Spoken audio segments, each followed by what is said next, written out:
Thank you very much for being here with us. You played tonight at the ZJFT here in Groningen and the villages, and this was for sure not the first time you were here, right? No, it's not the first time. How long have you been here before? Many times. In which settings did you play before?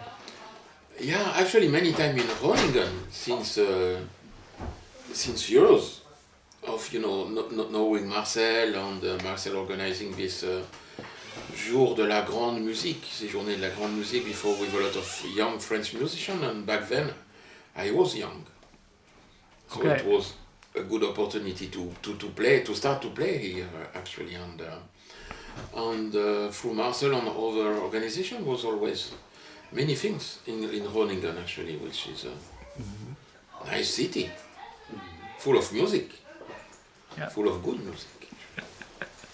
Yeah. And you are from France. Where are you from in France? I was born east of France, very close to Switzerland and Germany, in the border, close to Basel, like close to Mulhouse in France actually, and then since years I live close to Paris, to be able to travel. And now I just bought a house in Champagne. Wow. Which is a nice place. The best. Yeah. Can you tell me how you started to play tuba? How did it work for you? Why is it the tuba for you in your life? Where does this passion come from? Yeah, I was lucky, very lucky enough, I think, to find the right instrument. I played the trumpet for a long time. I started with the trumpet, and I loved to play the trumpet when I was 7, 8, 9, but when I was 17, I was in the conservatory, and the trumpet teacher was not a nice guy. He was even beating the students, with... My God. But the tuba teacher, the trombone and tuba teacher, was a very nice guy, and we would have, party in the Saturday night with him. And one day he said to me, "Why don't you come in my class? I have a tuba there, and why don't you try this?" So I tried it, and I immediately switched to the tuba, and so I was already 17 and was in this professional. It was before university, but so I had to have a important exam at the end of the year, so I was just practicing like 8 hours every day to be able to do it with the tuba, and then it goes on like this. Thanks to this teacher, teacher who was so nice, such a nice guy actually, and such an open-minded guy. Yeah. And what do you like about the tuba? To play and to work with the tuba? What is the magic for you with coming from this instrument? Well, actually, I don't really like the tuba. You don't like? No, not really. It's just a way to play music, actually. And but it's funny enough, I never felt like being a tuba player in my whole life. This is why I'm not playing tuba in a symphony orchestra, or Oh, yeah. Because if not, I would be in a symphony orchestra and making a lot of money and having a swimming pool and all this. But I didn't like it at all, actually. Not the music. Music I love, but the tuba was a fantastic tool to meet other musicians, actually, because when I started to meet musicians playing improvised music, then I understood that for them the instrument you play is not so important. It's more important what you do with your instrument. Mm-hmm. And so that was opening many doors for me, and I slowly quit the classical world to go where to try to find ways everywhere in the music to find my own voice into the music, and this is of course through the tuba. But once again, I don't feel like a tuba player. I don't feel like a tuba player. Yeah. But when you play this instrument, well, first the thing is that the sound is going up, right? Yeah. and not to the front, to the people. So what does this do with the acoustic also inside of you as a player? I mean, how does this feel to play it when the sound goes up instead of away? Yeah, that's a good question. Nobody ever asks this. Bravo.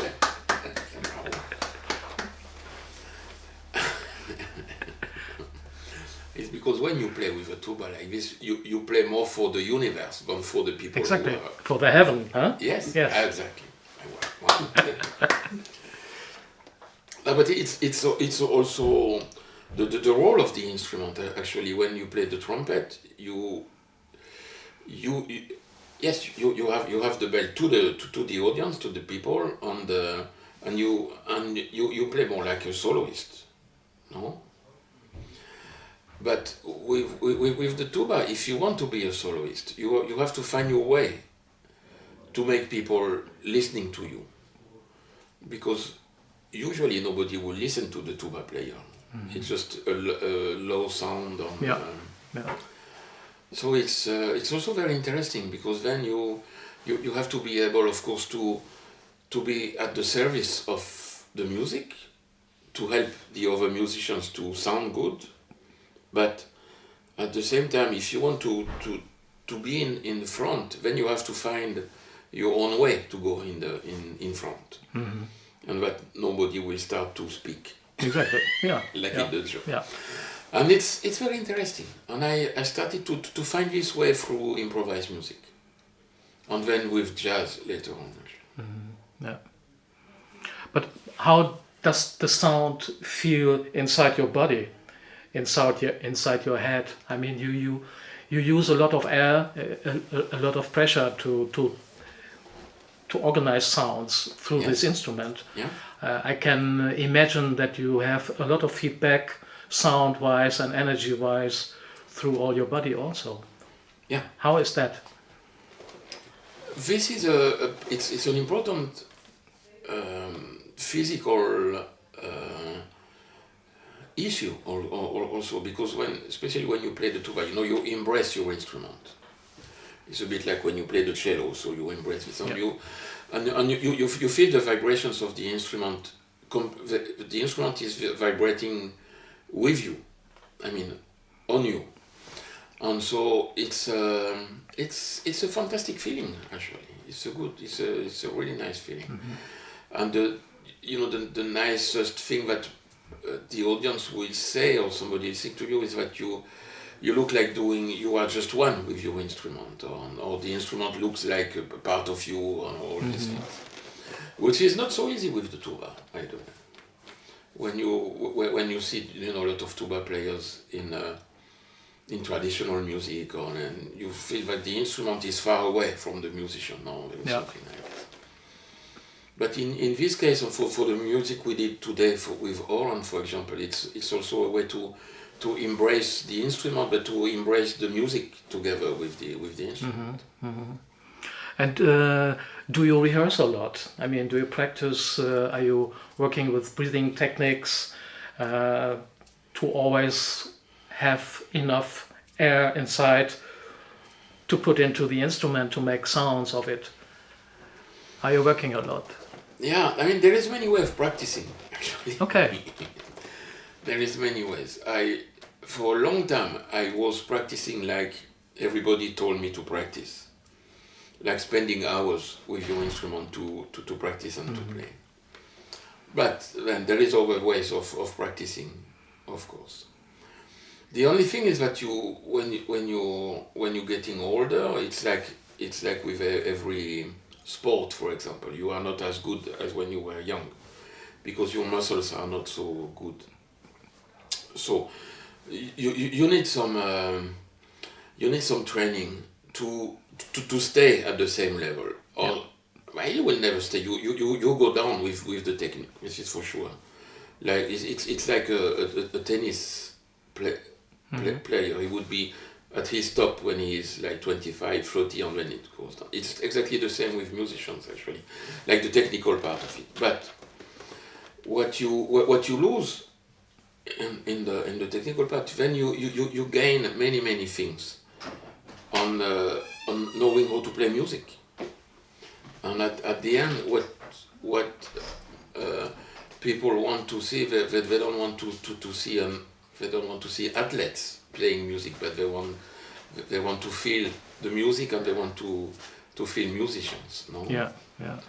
So this is why I stopped to be depressed when I know that I don't play as good as I played before, technically. Okay.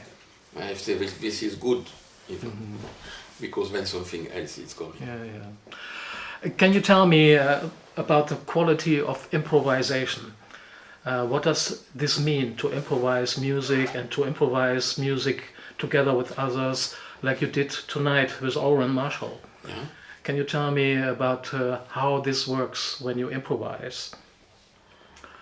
Where do you have to be? I think you have to be in the moment, right? Yes. I mean, for me, it is one of the most difficult music to play. Just free improvised music, and it's perhaps one of the music I respect the more. And because I know when it's good, it's fantastic. When it's bad, it's very bad. So, and when it's bad, it's terrible, because you just want to leave the stage, because you. Yeah. But when it's good, it's fantastic, because it's open so many doors, so many things.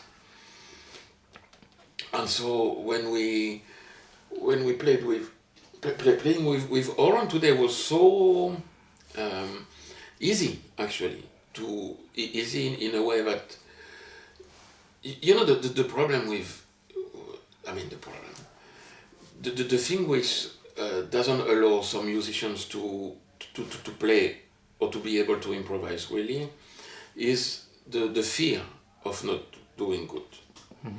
And the fear in the music is one of the worst things which can come to a musician when if you are afraid of doing something that the audience will not like, and if you start to think in this way.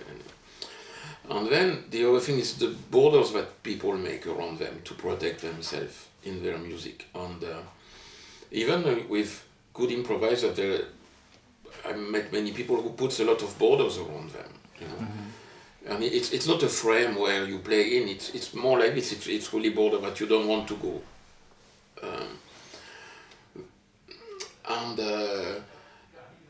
What was fantastic with Oren today is that I think that together we don't have these borders for, you know, classical music, improvised music, jazz or groove or all these things. We don't have these borders. So we can go whatever we want. And if you just leave, if you just trust yourself, actually. I mean, you trust yourself, but it's not yourself that you trust. You trust the music who will come to you, then the music is coming. And this is what happened today, and I'm very, very glad of this. Yeah. Was this the first time you played together? It was the first time we played some years ago already together. And it's not the last time that we play together, for sure. You heard that? Okay. And about projects you're working on it now, what kind of projects are there now for you? With who other do you play? Did you record recently something, or did you publish recently something? Yes. Yeah, actually there is a lot of, you know, it's all about also meeting musicians and trying to make your music going somewhere.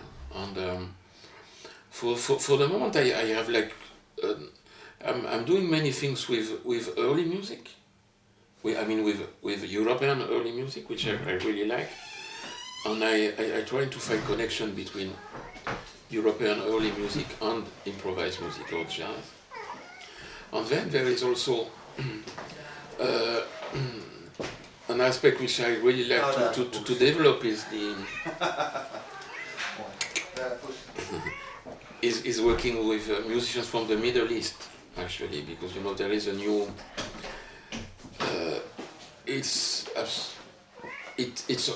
Music is already changing a lot of art in general because of all these problems. I mean, all what is going on in the Middle East. Mm-hmm. There is no musicians anymore in the Middle East. Everybody is in Europe or in America. Yeah.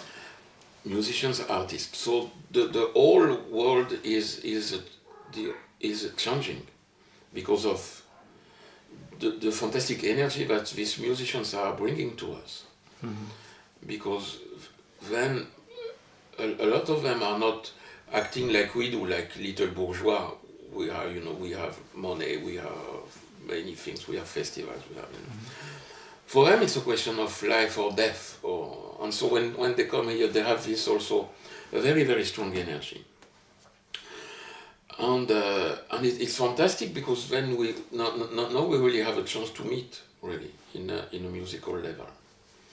And I really like this also, and I really want to follow this. So there is a CD which will come out very, very soon with Alim Kazimov, which is a fantastic singer from Azerbaijan. Mm-hmm. And he's one of my favorite musicians anyway. He's a fantastic singer. Mm-hmm. And it was a really nice meeting, for example. I think I did learn a lot. Playing with it, we did a lot of duos on some things with other musicians from Azerbaijan. Mm-hmm. And this is thanks to jazz and improvised music then, because this is a fantastic tool also to be able to get in connection also with all this music.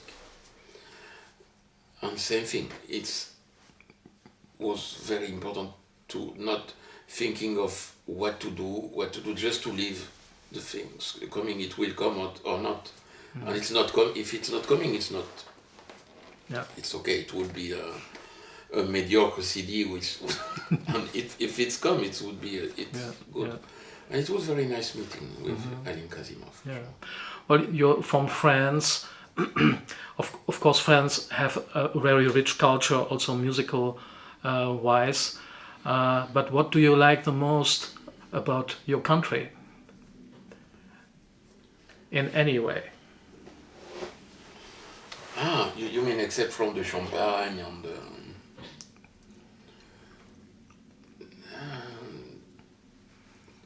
this is not easy. The only thing I would say, if I feel lucky to be born in this country, because it's a country where we can be free and we don't have to face all the problems that other countries have to face for the moment. So this is what I like the more. I mean, being born, I would say more in Europe than in France, is that to be lucky enough to be very, very cool, actually.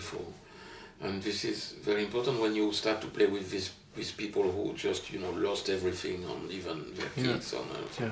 When you can feel how lucky you are, because you don't have to face this, actually. You can.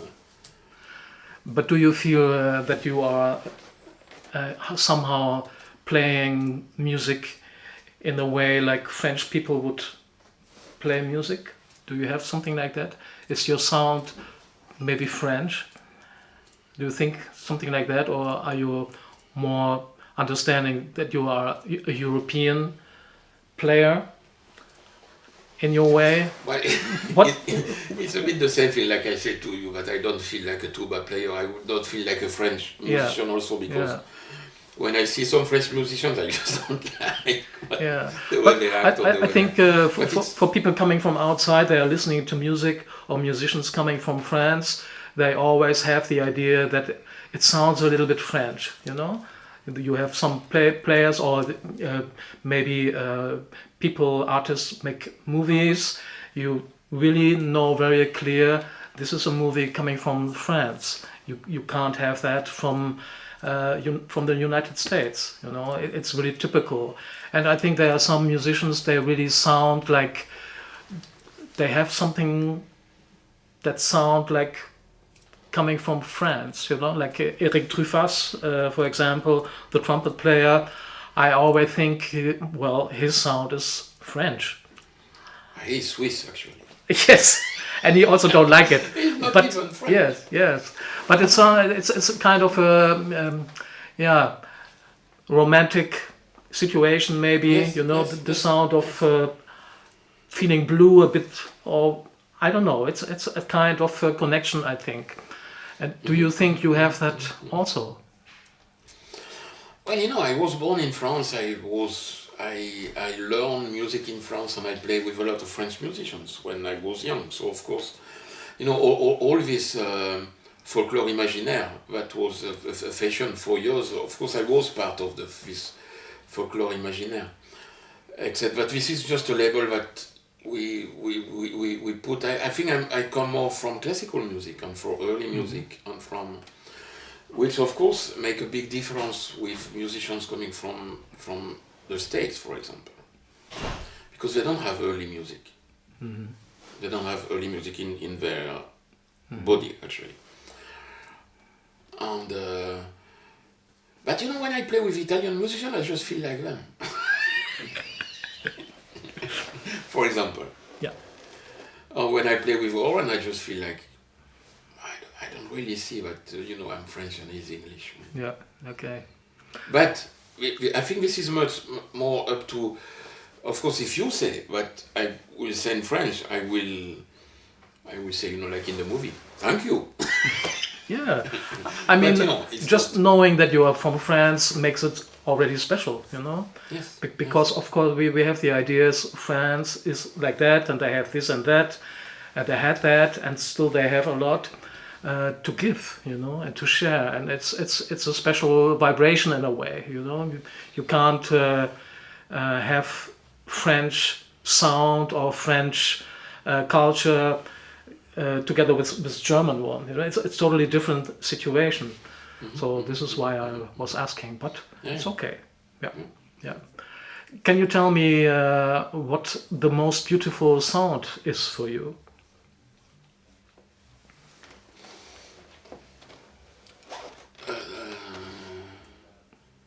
Just one beautiful sound. We have 5 minutes.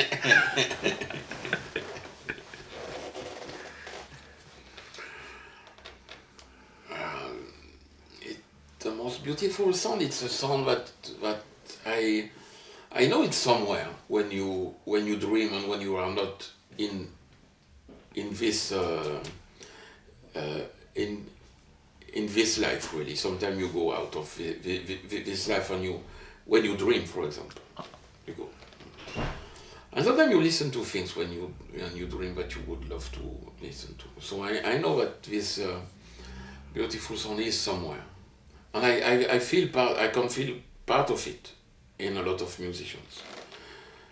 In what some musicians are doing, of all the sounds that you do, but I kind of feel that this beautiful sound is somewhere, and perhaps this is why we are musicians also, because we are looking for it. And it's better if we don't get it. Perhaps if we get it, I don't know, but it's we are looking for this actually. At least it's the way I think.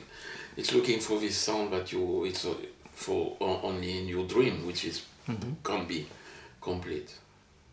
Okay. And can you tell me how you understand beauty?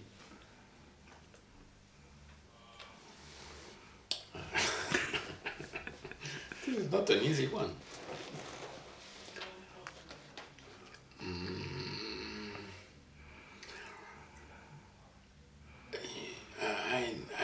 I think we understand beauty, each of us understand beauty in a different way, depending of which day it is. You know, I know that beauty now for me is not beauty. I don't see beauty like I saw it 10 years ago or 20 years ago or 30 years ago. And I'm sure that I will understand beauty in a different way in 10 years or later, because I think beauty is it's just something we also look for. And I would put a lot in this word, in beauty. And I had the feeling that the music we played with Oren today was part of what I will call beauty, because it's perhaps the way I can get beauty now, but perhaps it would be different in 10 years. Mm-hmm. So I think it's very hard to give you a... Yeah. But can you give me one concrete example, maybe a beautiful sound, a beautiful voice, a flower, situations. Yeah. We were speaking with Oren yesterday. I will say that the sound of Kenny Wheeler, it's for me it's just beauty. It's pure beauty, for example. And every time if I feel bad, or if I feel I can listen to Kenny Wheeler and something will come to me. Yeah. Which is, I think, is a perfect example of what I would say beauty. Actually. Mm-hmm. Yeah. Okay. Well, then I have my last question, and that is, how are you in private when there is no music around? Do you have some kind of hobbies? Do you do other things not related to music? Who are you?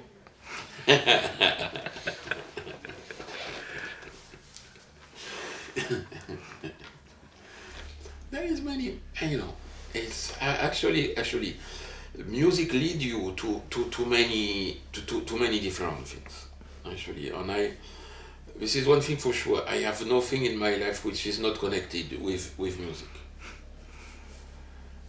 There is always a connection, and because everything I want to learn outside of music is to bring it also to music, and to be able to play better, or to get closer to beauty, and so I'm looking for many things, actually, which I really for the moment, for example, I spend a lot of time reading and trying to understand the energies in the church, for example. Why do you feel so good in a church? Mm-hmm. Or certain church has this kind of fantastic energy, and is it only some esoteric thinking, or is it, and it's not, because what we call esoteric today was not esoteric a few centuries ago, and it will not be esoteric in centuries. So this is something I'm very, very interesting also. But it's also in connection with music, because when if you like, let's say, this specific church has a fantastic energy, you feel really good. You feel that this church is healing you. Then you can be sure that there is one note also which will ring much better than all the other ones in this specific church, because it was built also with the energy of the sound. And so if you can find this note and be able to get to this immediately, then you can also build something which will, and then you will start to heal places, but also people with the music, if you find the right note in the right place. Mm-hmm. This is, for example, something which I really like to try to understand in these days. Okay. Thank you very much. You're welcome. Great. Woo!